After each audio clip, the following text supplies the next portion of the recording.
મુંબઈ અને દક્ષિણ ગુજરાતમાં પડેલા ભારે વરસાદના કારણે અમદાવાદ મુંબઈ વચ્ચેનો રેલ વ્યવહાર સંપૂર્ણપણે પ્રભાવિત થયો છે। રેલવે ટ્રેક પર પાણી ભરાઈ જતા પશ્ચિમ રેલવે દ્વારા અનેક મહત્વની ટ્રેનો રદ કરવામાં આવી છે, જ્યારે કેટલીક ટ્રેનોના રૂટ ડાયવર્ટ કરાયા છે। રેલવે વિભાગના જણાવ્યા અનુસાર તે ટ્રેનોને સુરત, નવસારી, વાપી અને વલસાડમાંથી ટૂંકાવી દેવામાં આવી છે।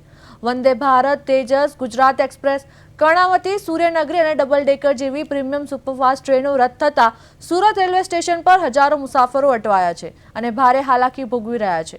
મુંબઈમાં ટ્રેકમાં પાણી ગરકાવ થતા વાયા વસઈ જતી હમસફર એક્સપ્રેસ પુણે, ભુજ અને રાજકોટ, સિકંદરાબાદ સહિતના લોગ રૂટની ટ્રેનોને વાયા જલગાંવ ડાયવર્ટ કરવામાં આવી છે।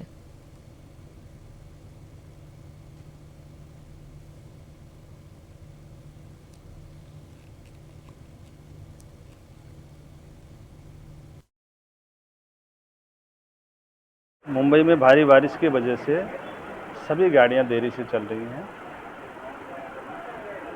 उसके लिए हमने यात्रियों की सुविधा के लिए हमारा हेल्प डेस्क भी लगा दिया गया है। पूरी हम कोशिश कर रहे हैं यात्रियों को यह सुविधा नहीं हो। जैसे ही पानी कम हो जाएगा हमारी गाड़ियां सब सुचारू रूप से चलने लगेंगी। अभी तक कितनी गाड़ियाँ लेट चल रही हैं? अभी लगभग हमारी सारी गाड़ी लेट चल रही हैं और हमने 5 गाड़ी वाया जलगांव डाइवर्ट की हैं और 12 से 15 गाड़ी हमारी शोर टर्मिनेट की है। और सर, जो बॉम्बे सेंट्रल से गाड़ी आने वाली उनका क्या कंडीशन है? उनका बारिश की वजह से सभी गाड़ियां देरी से चल रही।